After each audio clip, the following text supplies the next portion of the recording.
وہ شاور لے کر باہر آیا اور بال سکھاتے ہوئے آئینے میں خود کو دیکھنے لگا تو اچانک سے آئینے میں وہی تو گرین آنکھیں، سفید چھوٹے سے ہاتھ، دوپٹے سے باہر جھانکتے سیاہ بالوں کے لٹے جو اس کے چہرے کو چھو کر طواف کرتی، مسکراتے وقت اس کی چھوٹی ہوتی آنکھیں اور ان آنکھوں کی اداسی، بیزاری اور ارد گرد سے تعلقیں، اور ان سب سے بڑھ کر اس کا وہ بے نیاز اور غرور و تکبر سے پاک سادہ سا سراپا چند سے کیان کی آنکھوں میں ابھرا، کیان کی آنکھوں کے پردوں پر ابھرا تو اس کے لب بے اختیار ہی مسکرا دیے۔ کیا تھی وہ آخر جہاں سب اس خراب حلیہ والی عورت کو دھتکار رہے تھے، اس سے بات کرنا تو دور اسے دیکھنا تک گوارا نہیں کر رہے تھے، وہی وہ اس کا ہاتھ پکڑے اسے اور اس کے چھوٹے سے بچی کو چھو کر نہ صرف ان سے باتیں کر رہی تھی بلکہ اپنی آنکھوں میں ان کے لیے عزت و احترام اور ایک خاص سی چمک بھی سموئی ہوئی تھی۔ یہ مجھے کیا ہو رہا ہے؟ کیوں؟ اسے سوچ کر ہی دل میں ایک عجیب سا سکون اترتا جا رہا ہے۔ کیوں دل بار بار انہی آنکھوں کو دوبارہ دیکھنے کی ضد کرنے لگا ہے؟ کیا صرف اس کی آنکھوں نے مجھے اٹریکٹ کیا ہے؟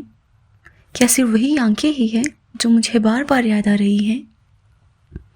نہیں، ایسا نہیں ہو سکتا۔ بے شک اس کی آنکھیں خوبصورت تھی، مگر اس نے اتنے سال باہر گزارے تھے، کون کون سے ملک نہیں گھما تھا، وہ کیسا حسن نہیں دیکھا تھا، اس سے بھی زیادہ خوبصورت اور حسین آنکھیں دیکھی تھی اس نے، مگر یہ آنکھیں یہ مختلف تھی، شاید سب سے مختلف۔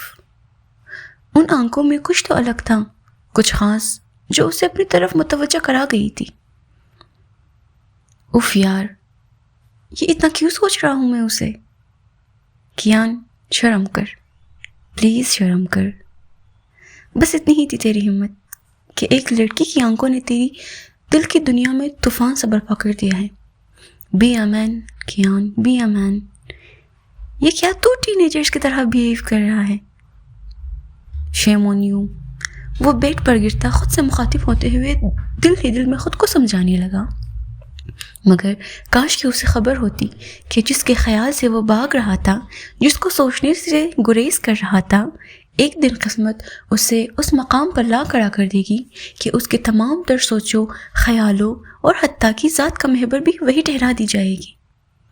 یہ قسمت بنا کتنی بے رحم شے ہوتی ہیں، انسان کو وہی لا کر مارتی ہیں جہاں وہ مر کر بھی مر نہیں پاتا۔ وہ دونوں سامیہ کے روم میں بیٹھی اپنے اپنے خیالوں میں الجھی ہوئی کچھ سوچنے میں مصروف تھی۔ گھر جانے کے بجائے عطیہ سامیہ کے ہاسٹل ہی آ گئی تھی، کیونکہ وہ جانتی تھی کہ اسے گھر جا کر بھی یوں ہی بے چین اور بے سکون رہنا ہے آج۔ وہ خود تو بظاہر موبائل میں مصروف تھی، مگر سامیہ وقفے سے اپنا پسندیدہ رونے کا مشغلہ فرما رہی تھی۔ عطیہ جانتی تھی کہ اب یہ وقفے سے ہونے والی بارش تب تک نہیں تھمے گی جب تک اس بارش برسانے والی مشین کو منیسا خود چپ نہیں کرا دیتی۔ عطیہ اکتا کر موبائل سے سر اٹھائے اسے دیکھ کر دان پستی گھورنے لگی، کیونکہ اب وہ اس بن موسم برسات سے سخت جھنجھلاہٹ کا شکار ہو رہی تھی۔ ابھی وہ اس کی طبیعت صاف کرنے کا ارادہ کیے منہ کھول کر کچھ کہنے ہی والی تھی کہ دروازے پر دستک سے دونوں چونکی۔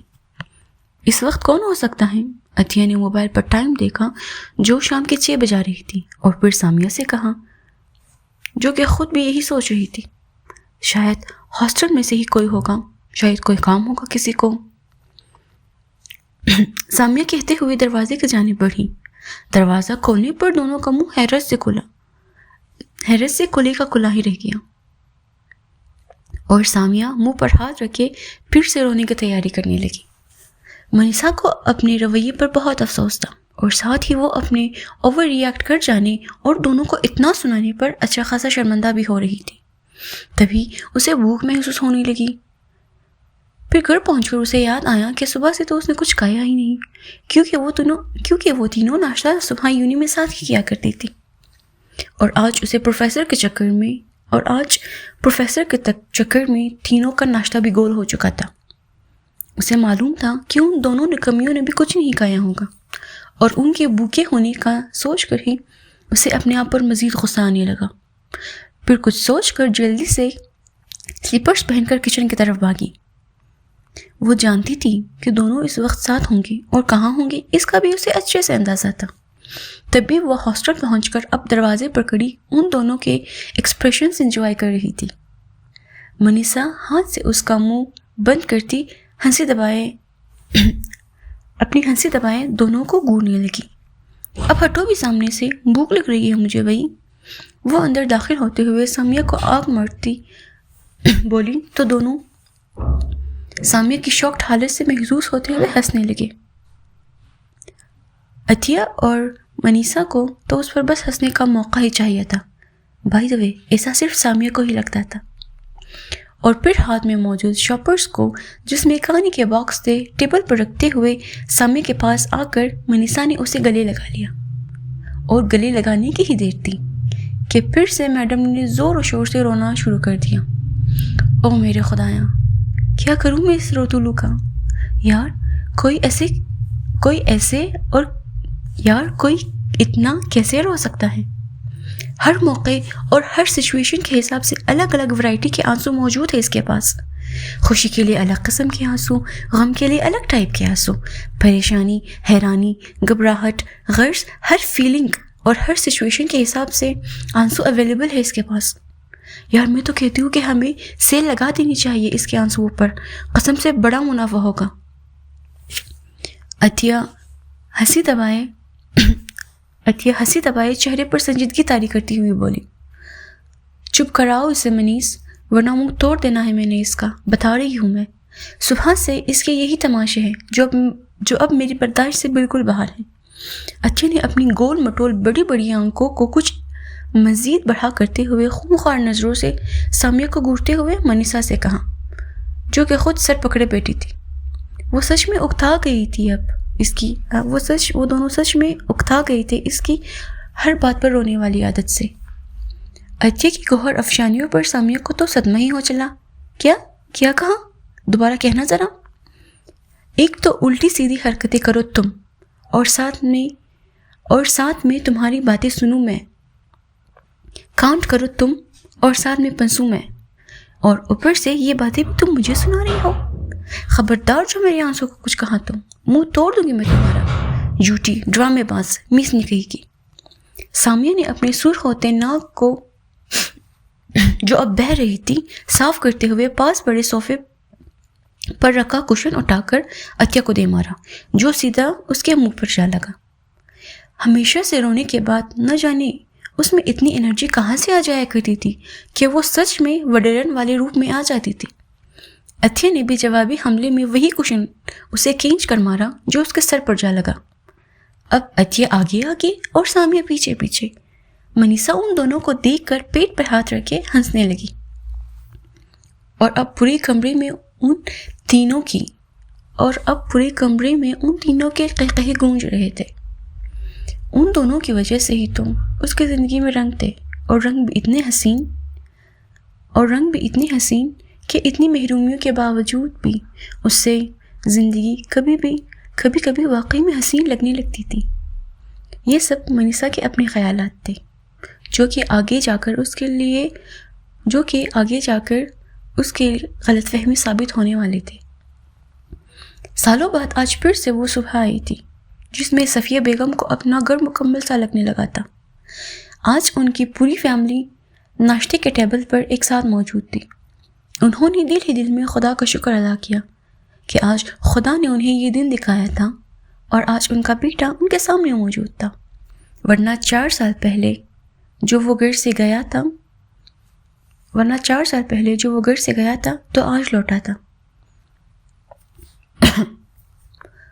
کیان بچے، وہ سب کے ساتھ ہوتے ہوئے بھی ذہنی طور پر شاید وہاں موجود نہ تھا، اور اپنی مونچھوں اور داڑھی پہ بے دہانی سے ہاتھ پھیرتا، نہ جانے کیا سوچنے میں مگن تھا کہ جب دادوں کے بلانے پر فوراً سے اپنے حواسوں میں لوٹتا ہوا وہ ان کی طرف متوجہ ہوا۔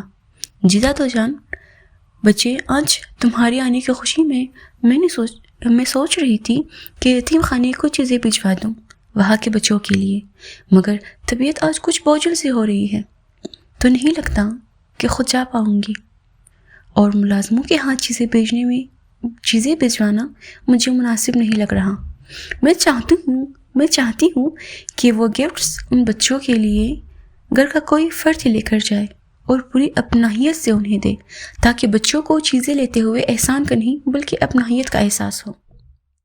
گھر میں سب مصروف ہیں نکاح کے حوالے سے، سب کو اپنی اپنی ذمہ داریاں پوری کرنی ہیں، اور میرا بچہ اسم وہ بھی تو کسی کام سے شہر سے باہر گیا ہوا ہے، تو میں چاہتی ہوں کہ وہ تحائف ان بچوں میں تم خود تقسیم کر آؤ۔ ان مظلوموں کی دعا بڑی جلدی لگتی ہے انسان کو میرے بچے، اور میں چاہتی ہوں کہ ان کے دل سے میرے بچوں کے لیے اور میرے گھر کے لیے صرف دعائیں ہی دعائیں نکلے، سمجھے تم؟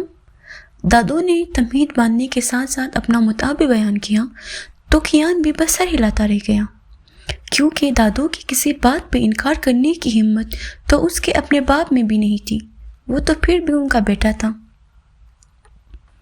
وہ آج پورے 2 ہفتوں بعد یہاں آنے کے لیے وقت نکال پائی تھی۔ کچھ یونٹ جوائن کرنے کے بعد مصروفیت میں اضافہ ہونے کے باعث منیسا پچھلے دنوں یہاں کا چکر نہیں لگا پائی تھی۔ وہ پچھلے 4 سالوں سے یہاں آتی جاتی تھی۔ اسے ان بے سہارا اور معصوم بچوں کے ساتھ وقت گزارنا اچھا لگتا تھا۔ وہ والنٹری آورز یہاں اسپینڈ کر کے آرفنیج اور وہاں کے بچوں کے چھوٹے موٹے کام کر کے گزار دیا کرتی تھی، اور یہاں کے عملے سے بھی اس کی اچھی سلام دعا بن چکی تھی۔ آج بھی وہ بچوں کے ساتھ ڈرائنگ کرنے میں مصروف تھی۔ تبھی اینا اس کے پاس آ کر اسے اپنی ڈرائنگ دکھانے لگی تو اس 5 سالہ بچی کے ڈرائنگ دیکھ کر منیسا کے دل کو کچھ ہوا۔ اس ڈرائنگ میں ایک چھوٹی بچی اپنے امی ابو کا ہاتھ پکڑے مسکرا رہی تھی، اور پیچھے ایک چھوٹا سا گھر بھی بنا ہوا تھا جس کے اوپر مائی فیملی لکھ کر ٹائٹل دیا گیا تھا۔ منیسا نے نم آنکھوں سے پہلے ڈرائنگ کو اور پھر اینا کو دیکھا۔ اس بچی کی معصوم سی خواہش اور قسمت کی ستم ظریفی پر منیسا کو شدت سے رونا آیا کہ کہاں وہ یتیم بے سہارا بچی اور کہاں یہ اس کے مکمل فیملی کا خواب۔ منیسا نے آگے بڑھ کر اینا کو خود میں بھینچ لیا۔ وہ اور اینا شاید قسمت کے سکے کے 2 پہلوؤں کی طرح تھے۔ اینا کا تو کوئی نہیں تھا اس دنیا میں، تو بڑی ہو کر شاید اسے صبر بھی آ جاتا اس محرومی پر، مگر میں تو سگے اور خونی رشتوں کی موجودگی میں بھی تنہا ہوں۔ اپنوں کی دھتکاری ہوئی، پل پل تذلیل سہنے والی، بدقسمتی اور منحوسیت کے طعنے سننے والی۔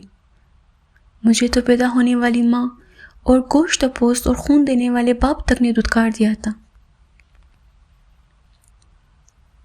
میرے اپنے جو مجھے ایک غلطی سمجھ کر بلائے بیٹھے ہیں، ان سب محرومیوں پر مجھے کیسے صبر آئے گا اللہ؟ وہ خود سے مخاطب ہوتے ہوئے خود ہی اپنا محاسبہ کر رہی تھی، اس بات سے بے خبر کہ کسی کی نظریں اسے اپنے حصار میں لیے ہوئے ہیں، اور اس کے یہ آنسو مقابل کو خواہ مخواہ میں بے چین کیے ہوئے تھے، مقابل کو خواہ مخواہ میں بے چین کر رہی تھی۔ تقریباً 11 بجے وہ ڈرائیور کے ہمراہ یہاں پہنچا تھا۔ پہلے یہاں کے انچارج سے مل کر اپنے آنے کا مقصد بتایا۔ بریکٹ وہاں کا عملہ دادو کو جانتا تھا، تو اسی وجہ سے اس کے آنے پر بھی انہوں نے اس کا خوب خیر مقدم کیا تھا۔ بریکٹ کلوز، اور پھر انہی کے ساتھ وہ آرفنیج کا دورہ کرنے لگا۔ ایک کمرے کے قریب پہنچ کر انچارج اس سے معذرت کرتی ہوئی فون سننے کے لیے وہاں سے دوسری جانب چلی گئی، اور وہ یوں ہی آگے قدم بڑھاتا باقی کمروں کا جائزہ لینے لگا۔ ایک کمرے میں سے بچوں کے ہنسنے کی آوازیں آ رہی تھی۔ تبھی نہ جانے کیوں اس نے آگے بڑھ کر کمرے کے دروازے کو ذرا سا پش کیا تو دروازہ اپنے آپ کھلتا چلا گیا، اور سامنے کا منظر اسے بے چین کرنے کو کافی تھا۔ اسے لگا وہ یہ منظر بنا پر کے چپکے زندگی بھر دیکھ سکتا ہے۔ وہ وہی تھی۔ ہاں شاید نہیں، ہاں وہ وہی تھی، وہی آنکھیں، مگر اس بار چہرہ ماسک سے آزاد تھا۔ شفاف سفید رنگت ہر قسم کے آرائش سے پاک ہونے کے باوجود بھی حسین و دلکش معلوم ہوتے تھے۔ دل فریب کیچی نقوش والا وہ چہرہ نہ جانے کیوں کیان مسم کو اپنے دل کے بہت قریب لگاتا۔ چھوٹی پیاری سی ناک اور گلابی نازک ہونٹ، ٹوڑی پہ دل جو پوری شان کے ساتھ چمک رہا تھا۔ آج بھی اس نے آسمانی کلر کا ہی جوڑا پہنا ہوا تھا، وہی دوپٹے سے باہر جھانکتی شرارتی لٹیں جنہیں وہ ہاتھ کے پوچھ سے پیچھے کرنے کی کوشش میں ہلکان ہو رہی تھی، کیونکہ اس کے دونوں ہاتھوں پر کلرز لگے ہوئے تھے۔ سامنے بچے ڈرائنگ کرتے ہوئے اپنی کلرز لگے ہاتھ اس کے چہرے پر لگاتے کھلکھلا کر ہنس رہے تھے، اور جواب میں وہ بھی بچوں کے گال اور ناک پر کلر لگا کر انہیں پیار کرنے میں مصروف تھی۔ کیان میسم کو یہ منظر اپنی زندگی کا آج تک کا دیکھا ہوا سب سے خوبصورت اور مکمل ترین منظر لگا تھا۔ اس نے موبائل کے کیمرے کی مدد سے اس منظر کو چپکے سے اپنے فون میں قید کر لیا، نہ جانے کس احساس کے تحت، مگر ہاں اس نے زندگی میں پہلی مرتبہ یہ غیر اخلاقی حرکت کی تھی۔ تبھی اچانک سے اس کے کیان کے مسکراتے لب ایک دم سے سکڑے، کیونکہ سامنے موجود بچی نے نہ جانے اپنی کاپی پر اسے کیا دکھایا تھا کہ اب وہ اس بچی کو خود سے لپٹائے رونے لگی تھی۔ کیان نے سختی سے آنکھیں میچی، ایسے جیسے کسی بچے کے پسندیدہ منظر پر، ایسے جیسے کسی بچے کے ہاتھوں سے اس کا پسندیدہ کھلونا چھین لیا گیا ہو۔ اس کے آنسو کیان میسم کے دل سے ہوتے ہوئے اعصاب پر ہتھوڑے برسانے لگے۔ نہ جانے کیوں اس کی آنکھوں سے ہوتے ٹوڑی پر موجود دل پر گرتے آنسو کیان میسم کو بے چین کر رہے تھے۔ کیان آگے بڑھ کر ان آنسوؤں کو سمیٹنا چاہتا تھا، اسے بتانا چاہتا تھا کہ وہ نہ روئے، کیونکہ یہ آنکھیں رونے کے لیے نہیں بنی، لیکن وہ یہ بات خود بھی جاننے سے قاصر تھا کہ اس کے دل میں ایسے اٹپٹے خیال کیسے اور کیوں آ رہے ہیں۔ وہ بے خود سا نہ جانے کس احساس کے تحت یہ سب کرنے کو کمرے کے اندر قدم رکھنے ہی والا تھا جب پیچھے سے اسے انچارج کی آواز سنائی دی اور کیان کے قدم وہی تھمے۔ I am so sorry mister Kian, دراصل ایک ضروری کال آ گئی تھی، میں معذرت چاہتی ہوں آپ سے۔ چلے میں آپ کو یہاں کے باقی کمروں اور پلے گراؤنڈ کا وزٹ دے دیتی ہوں۔ اس نے بہت مشکل سے اپنے بے چین دل کو اور چہرے کے سخت تاثرات کو نارمل کیا اور انچارج کی جانب دیکھتے ہوئے ہاں میں سر ہلاتا ان کے ساتھ آگے قدم بڑھا گیا۔ او نو، بارش کو بھی ابھی نہ آنا تھا۔ ان کے الفاظ پر کیان ان کی جانب سوالیہ نظروں سے دیکھنے لگا، جسے پوچھ رہا ہو کہ کیا کوئی مسئلہ ہے۔ ایکچولی مسٹر کیان، ہمارے آرفنیج کے چند کمروں کی چھتیں کچھ ڈیمیج سی ہیں، جس کی وجہ سے بارش کا پانی اندر کمروں تک پہنچ کر لیکیج کا باعث بن سکتا ہے۔ اگر ایسا ہوا تو رات کو بچوں کو بہت پرابلم ہوگی۔ مجھے اپنے اسٹاف کو کچھ حفاظتی ہدایت دینے جانا ہوگا، ورنہ بعد میں ہمارے لیے کافی مسئلہ ہو جائے گا۔ اگر آپ مائنڈ نہ کریں تو پلیز آپ میرے آفس میں چل کر کچھ دیر ویٹ کر لیجئے، میں بس کچھ ہی دیر میں آپ کو جوائن کرتی ہوں۔ ابھی مشکل سے وہ کیان کو آگے مزید 5 کمرے ہی دکھا پائی تھی کہ بادلوں کی گرجنے کی آواز اور کھلے صحن میں چاہتے دھند کو دیکھ انچارج معذرتانہ انداز میں گویا ہوئی۔ ان کے چہرے اور لہجے سے پریشانی صاف ظاہر تھی۔ یہ کہتے ساتھ ہی انچارج وہاں سے جا چکی تھی۔ کیان نے ارد گرد نظریں دوڑائیں تو اس عمارت اور وہاں موجود کمروں کی دیواروں اور فرش کی خستہ حالتی پر اسے بے انتہا افسوس ہوا، اور ساتھ اس بات کا بھی اندازہ ہوا کہ واقعی مسئلہ سنگین ہو سکتا ہے۔ کچھ سوچتے ہوئے کیان نے جیب سے موبائل نکالا اور کوئی نمبر ڈائل کر کے فون کان سے لگایا، مگر شاید دھند کی وجہ سے سگنلز نہ ہونے کے برابر تھے۔ تو کچھ سوچ کر ایک خیال کے تحت وہ واپسی والی راہداری سے ہوتے ہوئے دائیں جانب کی سیڑھیاں چڑھتا اوپر کی جانب بڑھا، اس خیال سے کہ وہ شاید وہاں پر کچھ سگنلز کا انتظام ہو سکے، کیونکہ ابھی کچھ دیر پہلے ہی انچارج اسے بتا چکی تھی کہ دائیں جانب کی سیڑھیوں کے اس پار ٹیرس موجود ہے۔ وہ ابھی سیڑھیاں چڑھ ہی رہا تھا کہ بارش بھی شروع ہو چکی تھی۔ آخری سیڑھیاں پار کرتا وہ اوپر پہنچا اور ایک بار پھر اس کی نظریں پلٹنا بھول گئی۔ سامنے ہی وہ بہت سارے بچوں کے ساتھ بارش میں کھیل رہی تھی۔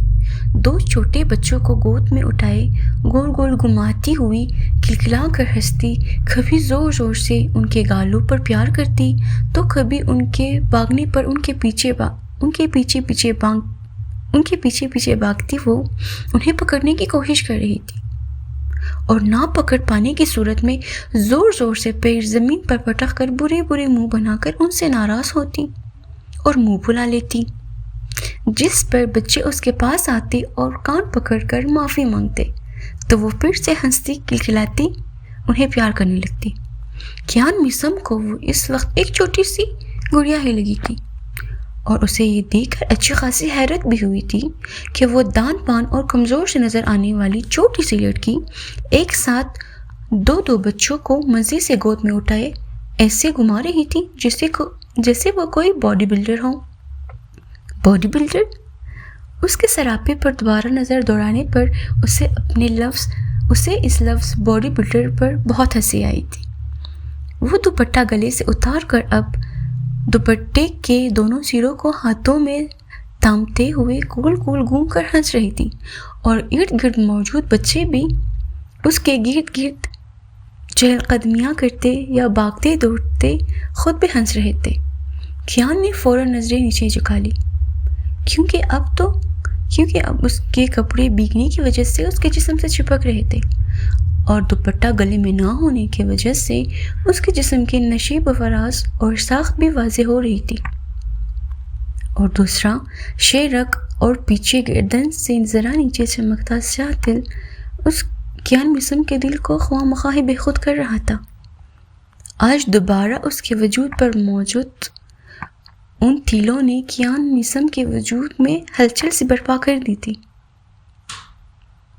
وہ اسے ان نظروں سے نہیں دیکھنا چاہتا تھا جن نظروں سے اس کا دل اسے دیکھنے کی ضد کر رہا تھا، اور اس وقت تو بالکل بھی نہیں دیکھنا چاہتا تھا، کیونکہ فی الحال وہ اس پر ایسی کوئی بھی نگاہ ڈالنے کا حق ہی نہیں رکھتا تھا، اور بنا کسی حق کے اسے ان من چاہی نظروں سے دیکھ کر وہ اس کی معصومیت وہ اس وجود کی معصومیت اور پاکیزگی پر کوئی داغ نہیں لگانا چاہتا تھا، یا پھر یوں کہے کہ وہ اس وجود کے حسن کو بھی وقت نہیں کرنا چاہتا تھا۔ وہ نظریں جھکائے دل پر ہاتھ رکھے جیسے دل کو سمجھا رہا تھا، تب دل ہی کی خواہش پر ایک چھوڑ نظر دوبارہ پیچھے مڑ کر اس پر ڈالی تو یہ دیکھ کر اسے پھر سے حیرانی ہونے لگی کہ وہ وجود جو اب سے کچھ دیر پہلے کلکلا رہا تھا، مسکرا رہا تھا، خوشیاں منا رہا تھا، اب وہی وجود دونوں ہاتھ چہرے پر رکھ کے دو زانو زمین پر بیٹھے نہ جانے کیوں مگر سسک رہا تھا۔ وہ دو زانو زمین پر بیٹھی دونوں ہاتھوں میں چہرہ چھپائے شاید رو رہی تھی، یا پھر کیان کو ہی ایسا لگ رہا تھا۔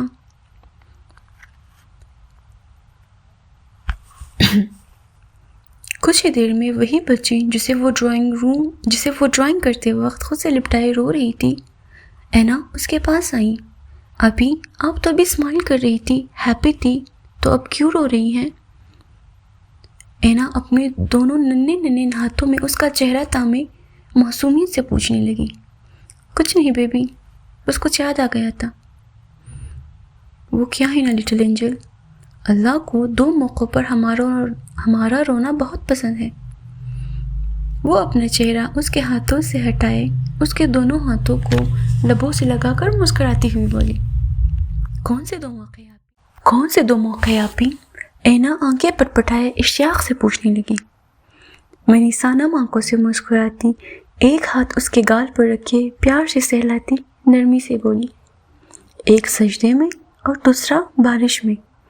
یہ ایسے 2 موقع ہیں جب آپ کو روتے ہوئے صرف اللہ دیکھتا ہے، اور جب آپ کو یہ معلوم ہو کہ آپ کے آنسو اللہ کے سوا اور کوئی نہیں دیکھ رہا، تب انسان کے دل میں جو سکون اترتا ہے نا اینجل، وہ سکون بہت سویٹ ہوتا ہے، بالکل آپ کی طرح سویٹ۔ کہتے ساتھ وہ اینا کو گدگدی کرنے لگی، جس سے اینا کی کھلکھلاہٹیں ماحول کو مزید خوشگوار بنانے لگی۔ وہ گھر پہنچی تو نادر علوی، نفیسہ بیگم کے شوہر، لان میں بیٹھے چائے پی رہے تھے۔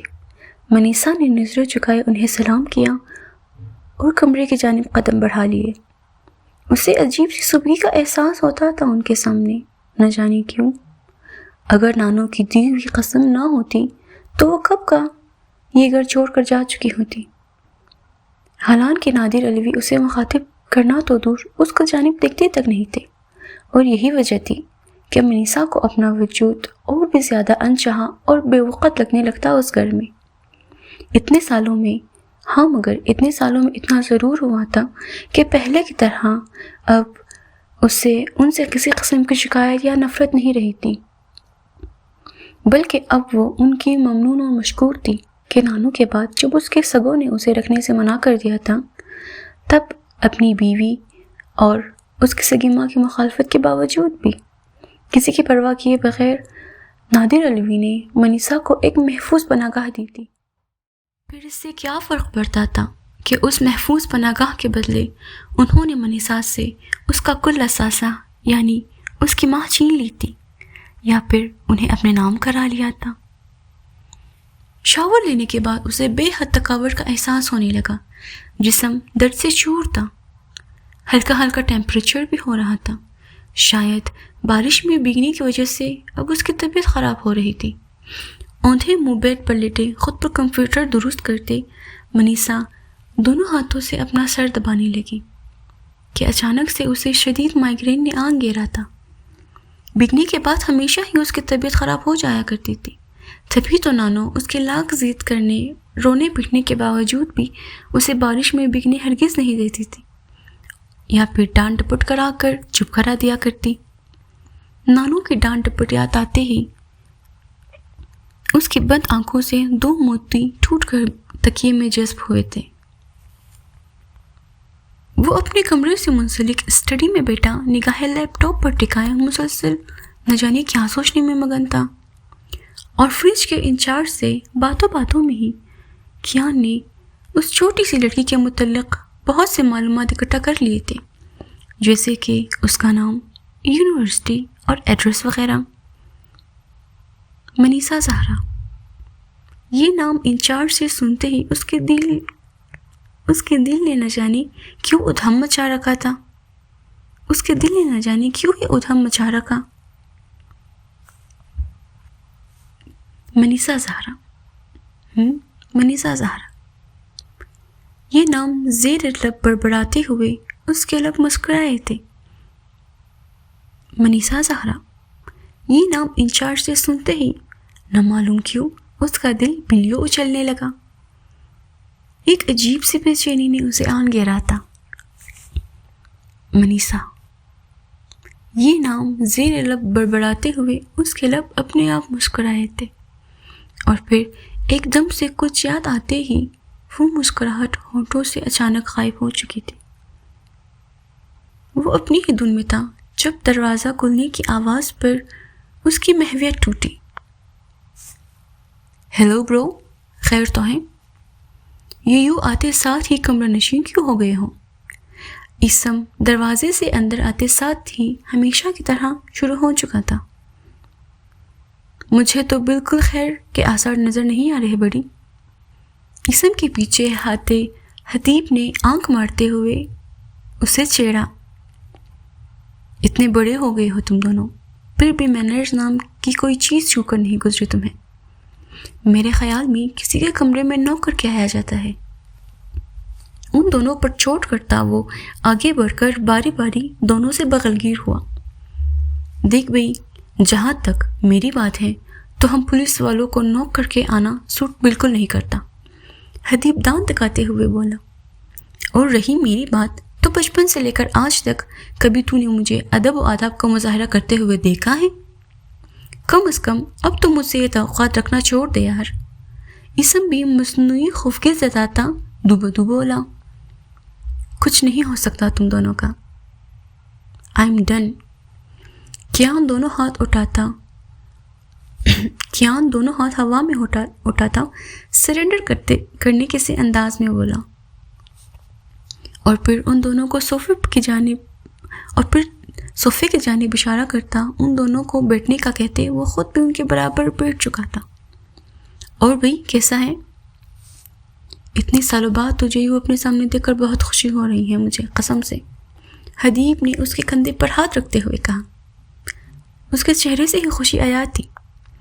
خوشی تو مجھے بھی ہوئی کہ اتنا قابل SHO خود چل کر مجھ سے ملنے آیا ہے۔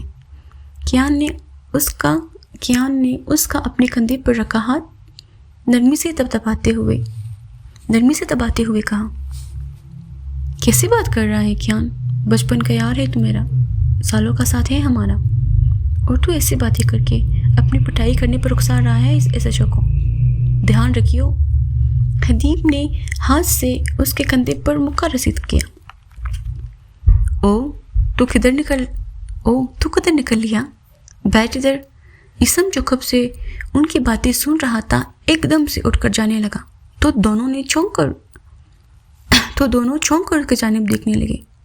بس جا رہا ہوں میں، تم دونوں یہاں بیٹھ کر یہ لڑکیوں کی طرح ایک دوسرے کے ہاتھوں میں ہاتھ تمائے سینٹی ہوتے رہو۔ بھئی مجھ سے یہ ایموشنل سین اور نہیں دیکھا جا رہا۔ اسم کمر پر ہاتھ رکھے لڑاکا عورتوں کی طرح ہاتھ نچا کر کہتا ان دونوں کو قہقہا لگانے پر مجبور کر گیا تھا۔ تو نہیں سدھرے گا، آئی سویر تو کبھی نہیں سدھرے گا، نوٹنکی کہی کا۔ آجا بیٹھ ادھر۔ وہ دونوں اسے ہاتھ سے کھینچتے واپس بٹھاتے ہوئے بولے، اور کہاں گئے ہوئے تھے تم اسم؟ دادو نے صبح بتایا کہ تم شہر سے باہر ہو، خیریت؟ کیان نے سنجیدگی سے پوچھا۔ ہاں، وہاں میں نے ایک عدد نازک سی بیوی چھپا رکھی ہے، بس اسی کے پاس گیا ہوا تھا۔ اسم سنگل صوفے سے اٹھتے ہوئے ان دونوں کے درمیان میں جمپ کرنے کے سے انداز میں بیٹھتا شان بے نیازی سے بولا، جس پر کیان حدیب کو سوالیہ نظروں سے دیکھنے لگا، جسے پوچھ رہا ہو یہ کیا بک رہا ہے۔ حدیب نے بھی کندھے اچکا لیے، ایسے جیسے کہہ رہا ہوں مجھے کیا معلوم۔ اوئی، ایسے نادیدوں کی طرح کیوں گھور رہے ہو تم دونوں مجھے؟ ہم مانا کہ میں ہوں ہی اتنا ہینڈسم اور ڈیشنگ کہ لوگ اکثر مجھے پیار سے تکتے ہیں، مگر جس طرح سے تم دونوں دیکھ رہے ہو مجھے اپنی عزت خطرے میں لگ رہی ہے۔ By God. ان دونوں کے مسلسل خود کو گھورنے سے سہمنے کی اداکاری کرتا ہوا اسم آنکھیں پٹپٹا کر بولا، تیری عزت کی دجیہ تو اب میں اڑاتا ہوں، رک تو۔ حدیب کہتے ساتھ ہی اسے چپٹنے کا ارادہ کیے اپنی جگہ سے اٹھنے ہی لگا تھا کہ اسم اس کا ارادہ بامتا ہوا پدک کر کیان کے پیچھے جا کھڑا ہوا۔ نانا پیارے، آج تو تیری عزت گئی سمجھو۔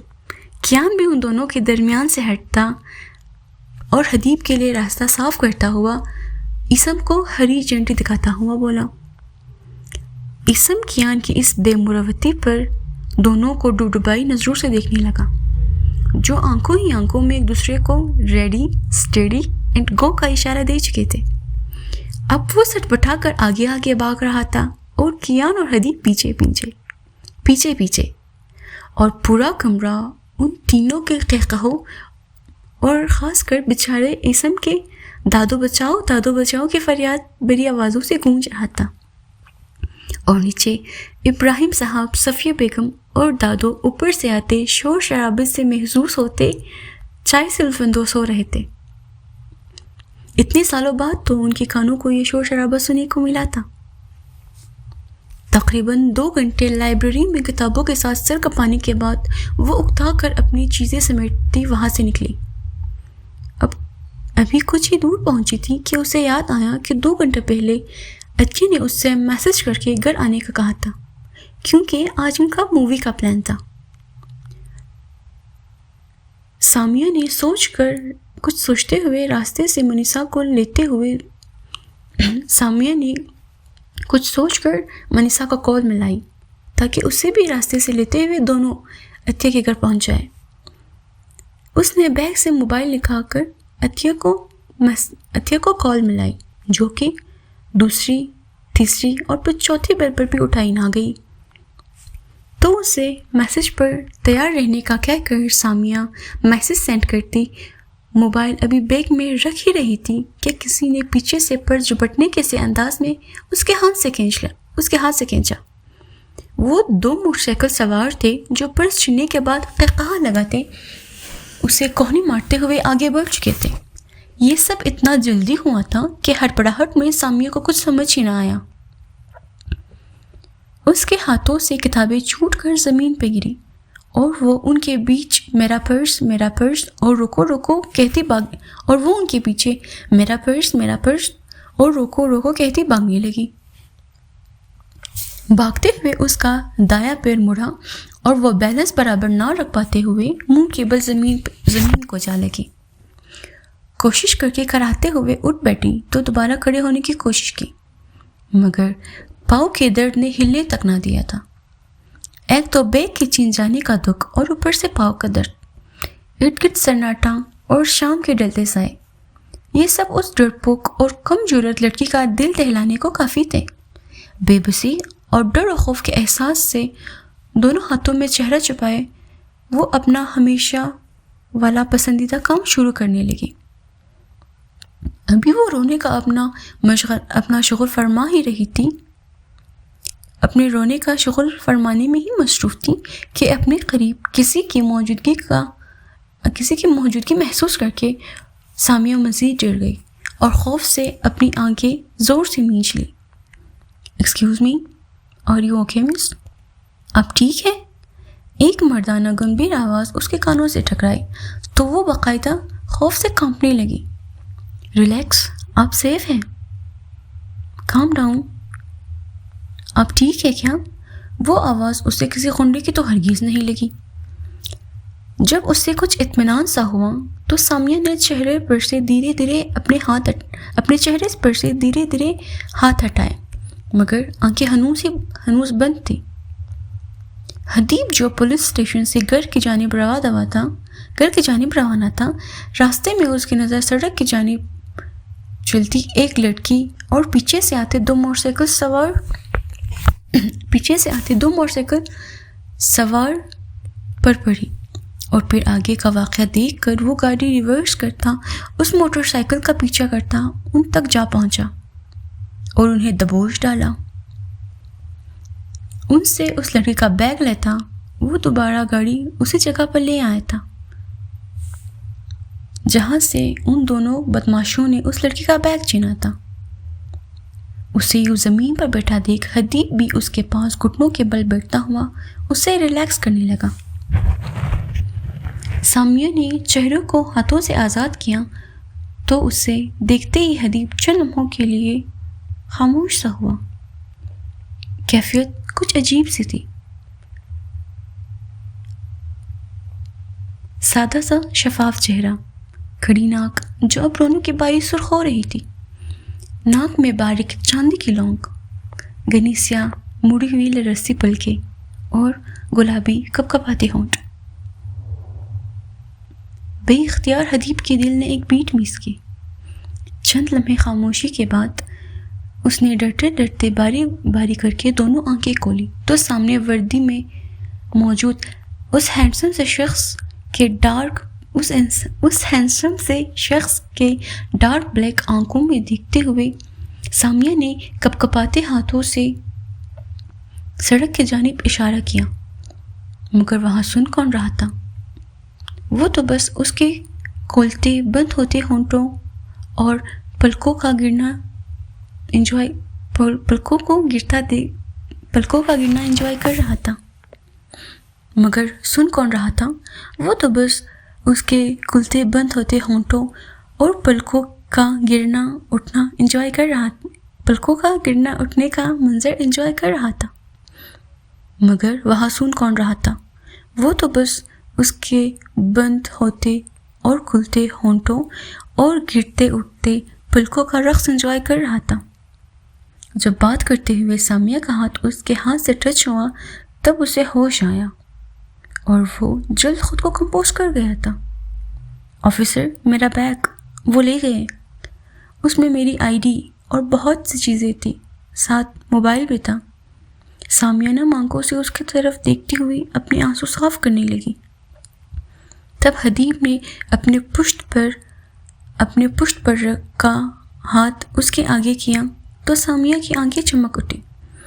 اس کے ہاتھوں میں اپنا بیگ دے کر سامیہ آنسو صاف کرتی ہوئی بچوں کی طرح نم آنکھوں سے مسکراتی دونوں ہاتھ آپس میں جوڑے تالیاں بجانے لگی۔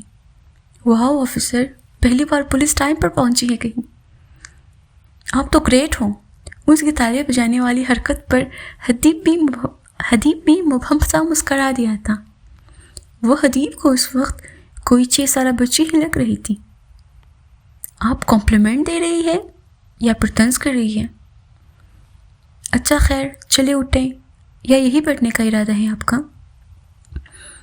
حدیب اپنی ہنسی دباتا ماتھے پر بل ڈالے پوچھنے لگا۔ وہ سامیہ نے معصومیت سے اپنے پاؤں کی طرف اشارہ کرتے ہوئے پلکیں جھکا لی۔ حدیب نے پاؤں کی جانب ہاتھ بڑھا کر چیک کرنا چاہا تو سامیہ نے گھبرا کر پاؤں پیچھے کیے اور پاؤں ہلانے کی وجہ سے درد کا احساس اور پاؤں ہلانے کی وجہ سے سامیہ کے جسم میں درد کی چند تیز و تند لہریں دوڑی تو وہ کرا کر آنکھیں بند کر گئی۔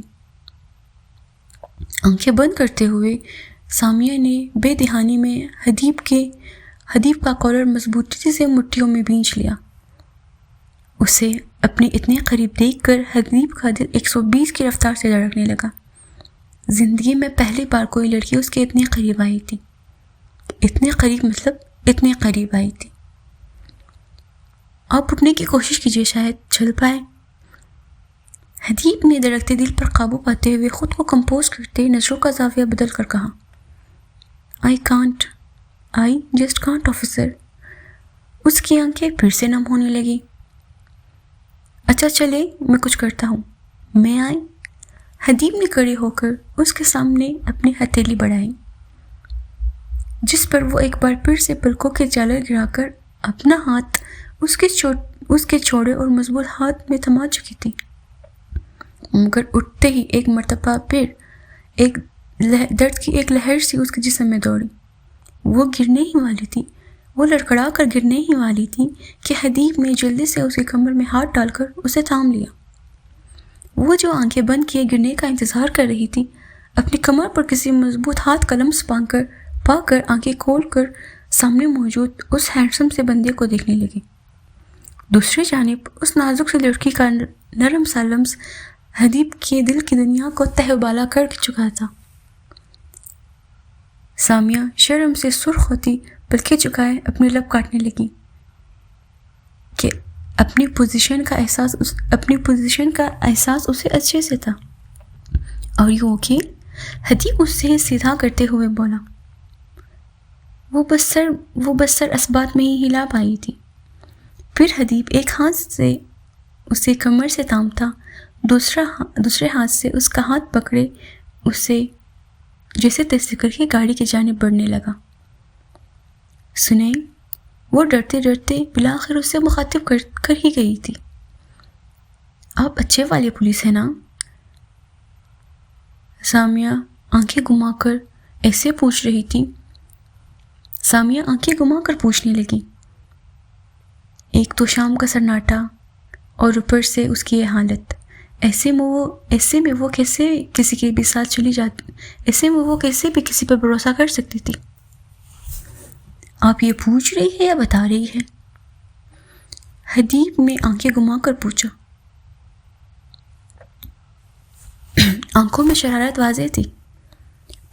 پوچھ رہی ہوں، وہ سر جھکا کر بولی۔ جی میرا تو اپنے بارے میں کچھ ایسے ہی نیک خیالات ہیں۔ آپ اپنا بتائیں، میں کیا لگ رہا ہوں آپ کو؟ وہ میں اس لیے پوچھ رہی تھی کہ اگر آپ اچھے والے آفیسر نہیں ہیں تو میں آپ کے ساتھ بالکل نہیں جاؤں گی۔ اس لڑکی کے معصومانہ سے تجزیے پر حدیب تو اش کر اٹھا۔ بھلا کوئی اپنے منہ سے کیسے کہے گا کہ وہ اچھا ہے یا برا؟ یا پھر کسی کے ماتھے پر تو نہیں لکھا ہوا ہوتا